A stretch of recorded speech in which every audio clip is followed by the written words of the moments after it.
O século XVIII é conhecido pelas suas extravagâncias nas roupas e nos cabelos. Mas será mesmo que alguém vestia essas coisas aqui no Brasil? Então, hoje eu vou te mostrar como se vestia uma mulher mais ou menos rica aqui no Brasil de 1780. Meu nome é Pauline Kisner, eu sou a sua fada madrinha da história da moda e você está no canal da Modista do Desterro.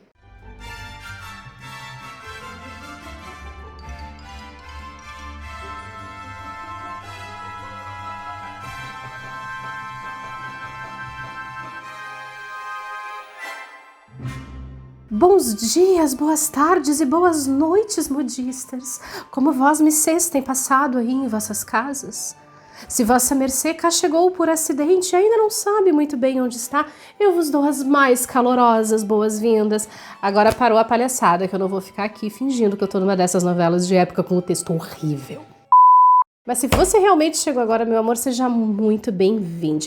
Eu juro pra você que isso aqui é um canal de história da moda séria, apesar disso tudo. Porque aqui a gente trabalha com pesquisa histórica acadêmica, tá? Do tipo que se faz na universidade.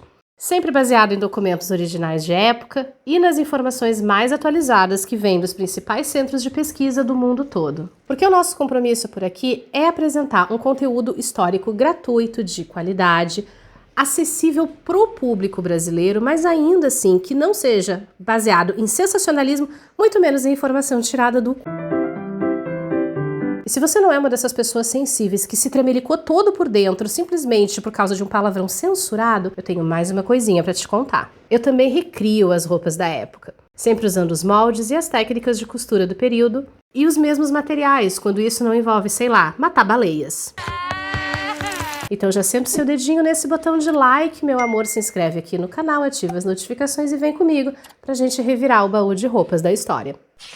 Essa é a Maria Teresa, que é como eu gosto de chamar a moça da aquarela número 7 do livro de riscos iluminados de figurinhos de brancos e negros dos usos do Rio de Janeiro e Cerro do Frio. Um conjunto de aquarelas produzidas pelo engenheiro italiano Carlos Julião na década de 1780, que retratam, em sua maioria, pessoas de diversos grupos sociais da região de Diamantina, em Minas Gerais, que no século XVIII era literalmente a galinha dos ovos de ouro e de diamantes da coroa portuguesa. E sendo a região mais rica e desenvolvida do Brasil na época, era natural que a região de Minas Gerais tivesse algumas características que faziam com que ela fosse diferente de todas as outras regiões do Brasil colônia. Uma delas era a existência de uma classe média, formada por pessoas que não eram nem donas de minas, nem escravizadas, mas também estavam longe de serem brancos pobres. Porque sim, gente, existiam pessoas brancas, porém pobres, miseráveis na real, na região de Minas Gerais nessa época. Era principalmente uma galera de Portugal e até de outras regiões do Brasil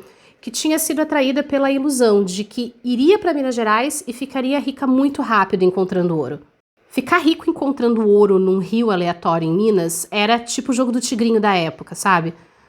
Você ia se dar mal, era só questão de tempo, porque o sistema era todo feito para você se dar mal. A extração de ouro era pesadamente controlada pela coroa portuguesa, que inclusive decidia quem podia ou não receber terras mineráveis, usando como critério o número de escravizados que a pessoa tinha para explorar. E as relações de poder entre as famílias mais antigas e poderosas do reino, porque a corrupção e o tráfico de influência já eram um problema naquela época. Mas provavelmente você está aí do outro lado se perguntando, afinal, quem é que fazia parte dessa classe média da região de Minas em 1700? A gente tinha os funcionários públicos pagos pela coroa portuguesa e aqui incluímos também os militares, médicos, advogados, contadores, pequenos artesãos como ferreiros, sapateiros e alfaiates, mas também os chamados mestres de ofício, como os escultores e os músicos das igrejas coloniais. Comerciantes de todos os portes, incluindo-se aí a galera que mandava buscar mercadorias de luxo, como tecidos e sapatos, direto de Portugal, e até os membros do clero. E eu acho que a nossa Maria Teresa, pela característica das roupas dela, tá nessa classe média. Comparando com as figurinhas que representam mulheres livres e pobres, a diferença das roupas é bem grande, né? Maria Teresa tá chorando as pitangas? Tá. Mas tá chorando com estilo, vestindo um conjunto de saia e casaco luxuoso ao gosto europeu, a Mona tá servindo looks. Aliás, eu tenho várias fanfics sobre Maria Teresa prontas na minha cabeça, tá? E todas elas envolvem o fato de que esse soldado era apenas um dos contatinhos que a bonita tinha. Eu tô passada, chocada. Existe uma série de peças que não aparecem nesse traje, mas que a gente sabe que elas estão lá por causa do formato dele. E eu acho que isso é uma das coisas mais legais que eu aprendi com a recriação histórica, porque os trajes de época, eles são sempre pensados e estruturados de dentro para fora. Então, antes de fazer um traje com esse formato, a gente precisa pensar em tudo que vai embaixo dele, que ninguém vai ver, mas é o que dá a verdadeira alma da roupa. A primeira coisa é a chemise, a peça de roupa mais citada nos inventários e nos testamentos da época. E assim como muitas camisas íntimas da época, a minha é feita de cambraia de linho, que é um carinho no corpo de tão macia.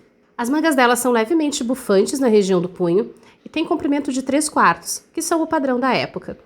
E o decote é regulado com um cordão, o que significa que eu posso ser mais ou menos piriguete rococó. Escândalo! As meias da época já eram feitas de seda, mas não tinham elasticidade como as atuais.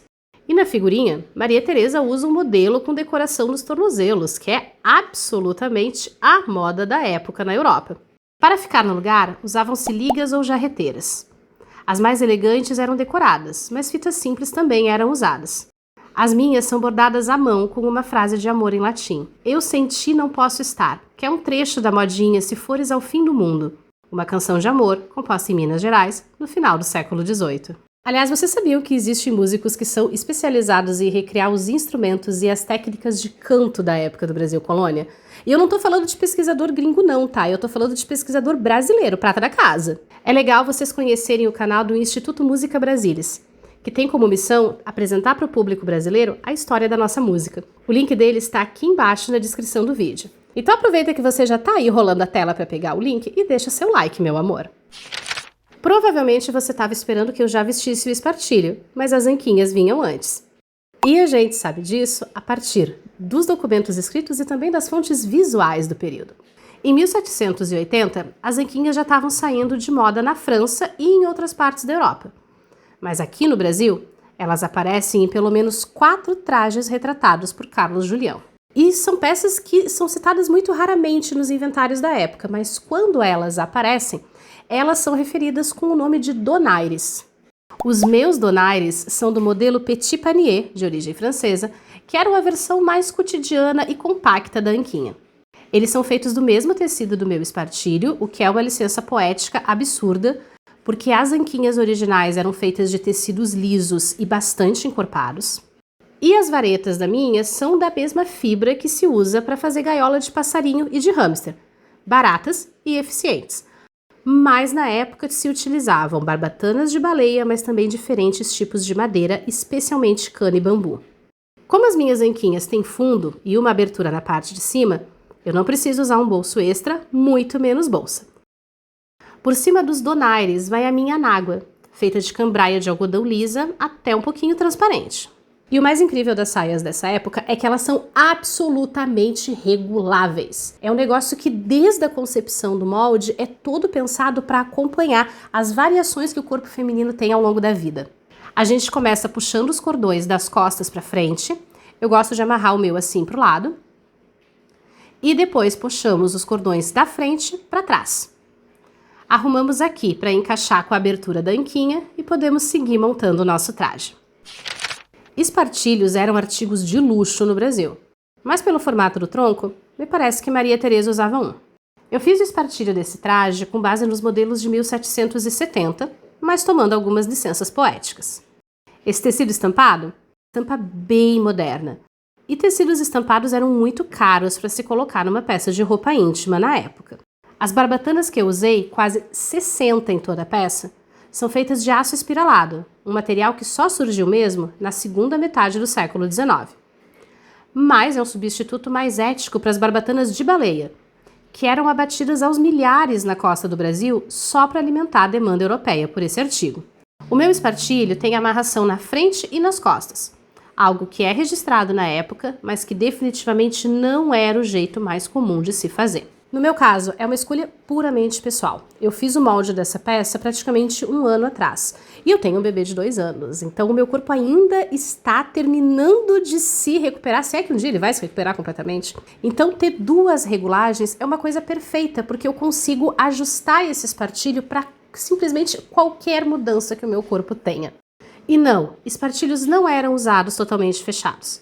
Eles são expostos assim nos museus porque é a maneira mais segura de preservar a integridade da peça, não porque eles eram usados assim. E se por um acaso você acha que eu tô falando bobagem, meu amor, a gente tem uma centena de documentos produzidos por mulheres que descrevem isso. Inclusive, no livro Corses and Crinolines, a Nora Val incluiu várias citações originais da época que você pode consultar se tiver curiosidade.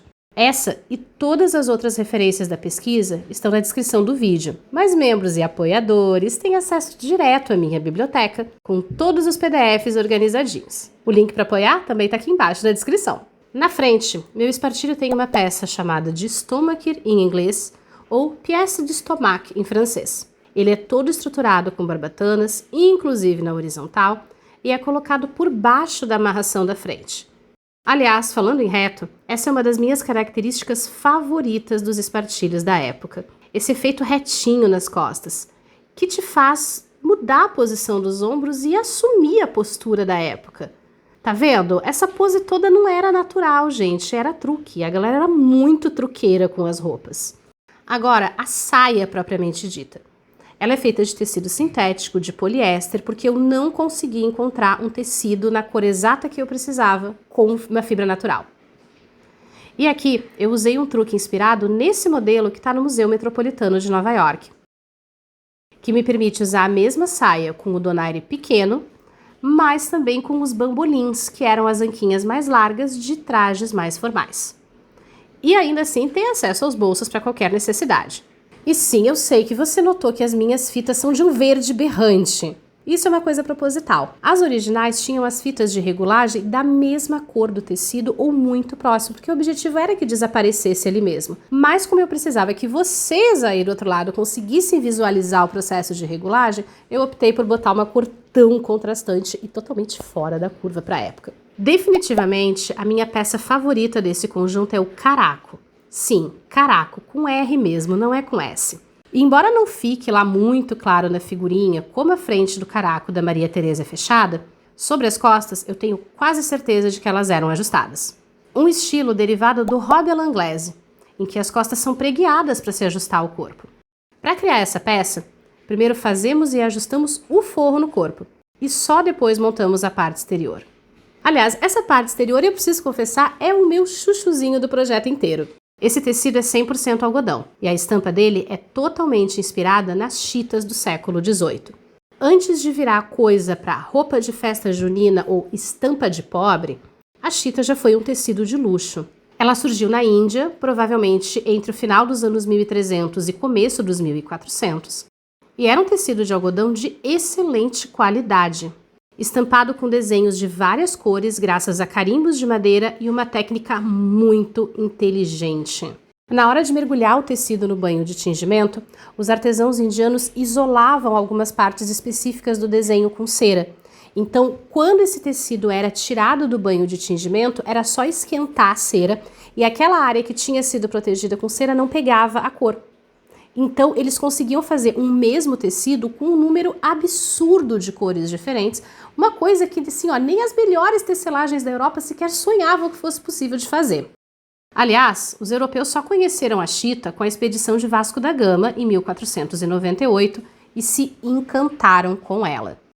Nos anos 1600, portugueses e holandeses dominavam o comércio que levava a chita da Índia para a Europa, onde ela era usada principalmente em colchas, cortinas e estofamentos de casas ricas. Mas também era levada para a África, onde era usada como moeda de troca no tráfico de africanos escravizados que eram trazidos para as lavouras da América.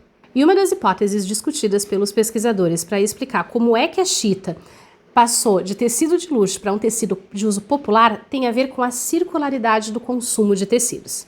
Patroas e até membros da realeza eventualmente presenteavam seus criados e amigos próximos com materiais têxteis. Às vezes trajes inteiros, outras vezes cortinas, colchas e toalhas bordadas, que eram então reaproveitados e transformados em outras peças. E nos anos 1700, quando a febre da chita totalmente perdeu força entre a elite europeia, onde é que a gente vai encontrar a chita estampada sobrevivendo? Nos trajes das mulheres de classe média e principalmente nos trajes das mulheres trabalhadoras, porque esse tecido vinha sendo reutilizado dentro da família, transformado em novas peças e assim chegava nas mãos delas. Em comum com as chitas originais, as chitas modernas só têm as cores muito contrastantes, porque os desenhos são totalmente diferentes e foram estabelecidos já no século XX. Porém, mantendo a associação da chita com trajes de pessoas simples, trajes do campo e, por extensão, com as festas juninas.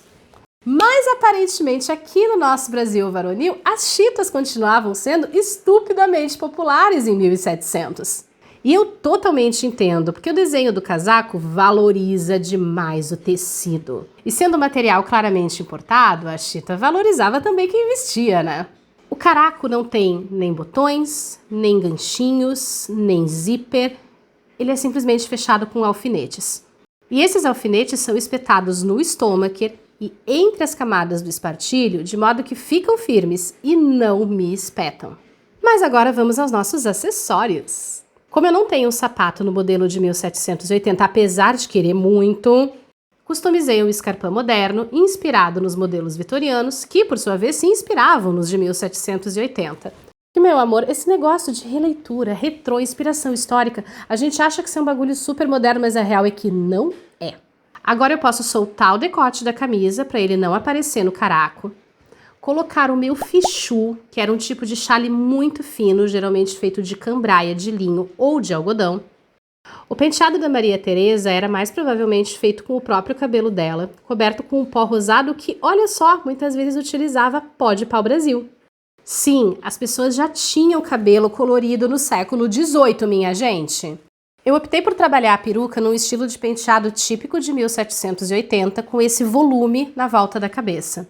Basicamente porque eu nunca tinha feito uma peruca na minha vida, então eu olhei para todas as possibilidades e pensei, esse aqui eu tenho quase certeza que eu consigo fazer, vamos jogar pela segurança. A parte de trás é caída, amarrada com um laço de fita de cetim e todo cacheado, que eu posso usar para as costas ou, o que é muito mais charmoso, com os cachinhos por cima do ombro. O tutorial da maquiagem, com base nos documentos da época, você já encontra aqui no canal. E aqui temos Maria Teresa, uma mulher de classe média, talvez alta, com uma vida confortável em algum lugar do distrito de Diamantina nos anos 1780. Se você assistiu até aqui, meu amor, muito obrigada. Mas agora eu vou pedir o teu like, o teu hype na cara dura. Vou te convidar para se inscrever aqui no canal, para você deixar o seu comentário aqui, me contando o que você achou do traje, se tem algum período específico da história brasileira que você gostaria de ver por aqui. E claro, meu amor, dá uma conferida nesses outros conteúdos de história da moda que a gente já tem por aqui e que eu separei para você com todo carinho.